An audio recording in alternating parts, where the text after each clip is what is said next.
Hey there YouTube, Mountain Boy here. Today I want to do an unboxing of Izula II.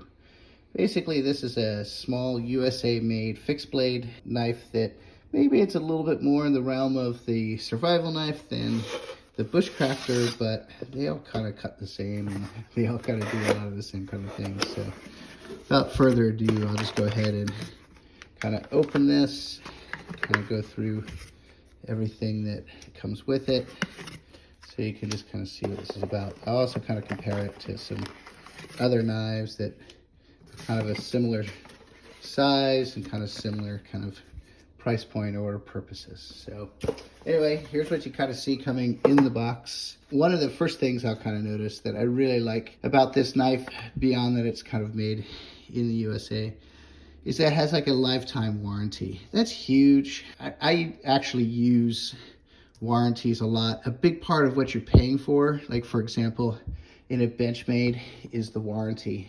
And this is a great example. This is, oh shoot, I forget, I think it's a Grizzly Peak. But I remodeled 2 houses with this. I beat the living snot out of this knife. I took it camping, I batoned with it, and I know it looks great, and that's because of the warranty that Benchmade offered. I sent this thing in, and it came back with all new scales.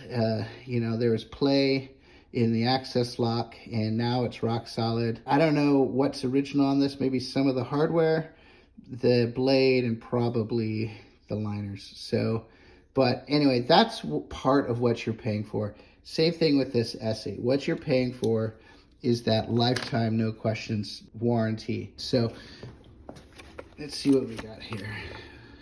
Well, it looks like our instruction manual. One of the things with this knife is you can get it in a variety of configurations. You can get it just as a bare skeletonized knife, and it teaches you how to paracord with it for the handle. With this particular one, I got just the one that has the sheath and the clip.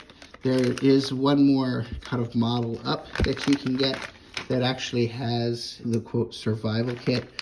Basically comes with like a ferro steel and some paracord, and I don't know, I have that stuff already, and I'd rather have larger ferro steels that have a little bit more purchase space on it for me.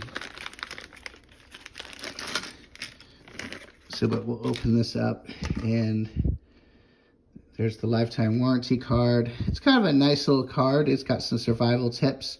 I like these cards. When I was in search and rescue, we had all kinds of cards, like be it for emergency medical trauma, route finding, navigation, avalanche. And when you're kind of in the middle of things, having the information available to you is really reassuring and very valuable. So that's actually kind of a neat thing to have. You can see the Izula comes in a polymer sheath, not the most expensive sheath in the world. A little bit of rattle there, but like a nice snappiness to it as it kind of comes in and out. You've got the hardware clip. I'm not sure what these 2 pieces of cardboard are for. We'll call those the mystery cardboard.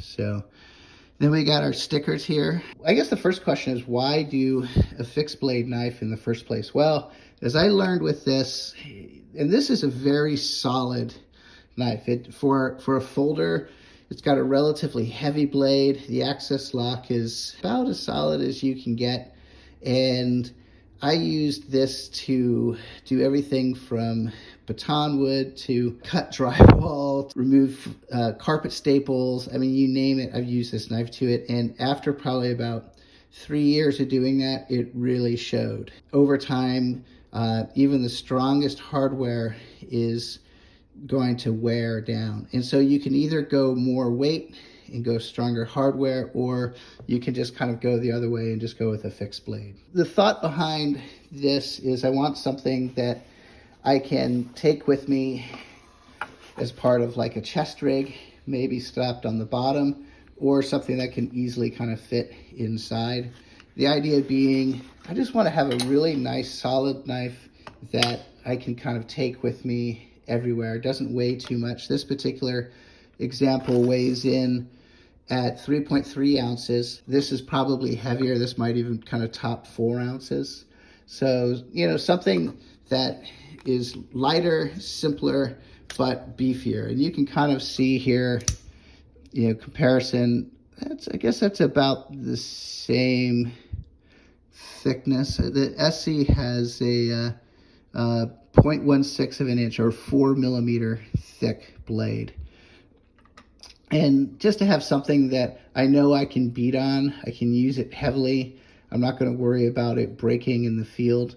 But, if it does, that's what the warranty's for. What do I compare this to? This is the Gerber Principle. After about 6 months, I wasn't the biggest fan of it. I think one of the things I didn't like was how the handle was starting to kind of wear out. You can see the rubberized polymer on here starts to peel off. And that's one thing with the Esee, that there's really kind of nothing to peel off or break. They're these micarta scale handles, great traction.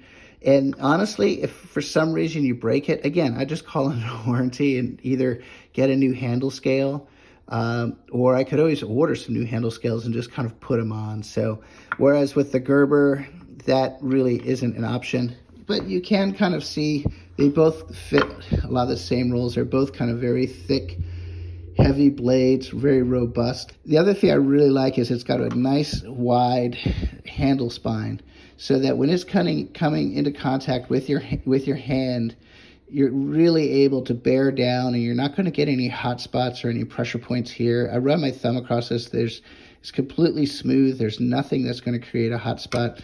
That's kind of the same idea with the Principle. Like, they've even beveled it down to kind of create it even more. And the idea behind that is just, if you're pushing hard, there's nothing there that's going to cause a hot spot for the back of your hand.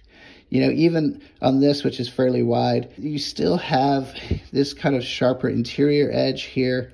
Again, this was designed as a hunting knife, not as a hard use utility knife. So I'm going to be fair to it that way. But having that nice thick handle really kind of gives you a lot of real estate to be able to kind of bear down and use something like that all day long. The other knife I kind of brought out, and I know it's a different form factor, but just to kind of bring home that point, you can see here on this SOG Altair FX, where this is very smooth. The metal's been beautifully beveled, but when you compare just the thickness of these, and you just think about all of that pressure kind of in your hand and creating a hot spot, that's why kind of these wider, thicker knives are thicker knives. Now, admittedly, this is designed just basically having the lightest weight knife you can possibly have, and these scales are removable also. So as this sits with the sheath 2.6 ounces, and as you can see, it's a little bit of a longer blade than the others. So this is kind of the expensive, high-tech, lightweight of the bunch, made in Taiwan, MSRP $150. The Principle, it's a USA-made blade. It's also a stainless, but it's a high carbon. It's a 420 high carbon stainless. And it does take a pretty good edge. And it is relatively easy to put an edge on. I haven't sharpened this one, I don't know. But compared to other kind of stainless knives I have, this seems to clean up better. This is $10.95. I have to admit, I really like this. I have an SE6 that I use at my off-grid cabin, and it splits almost all the wood that goes through that wood stove. Same metal. That thing just, you beat on it and beat on it and beat on it. And in this $10.95, just it's a great metal to be able to clean up and re-edge. The trade-off with this is, especially if you're in a wet environment, it can rust. So that's why you see painted versions. That's why you see coatings on them. And that's why you need to kind of be more aware in terms of maintenance relative to like these other two. So if you found this video of use, please go ahead and like, share, and comment below. Thank you very much. Mountain Boy out.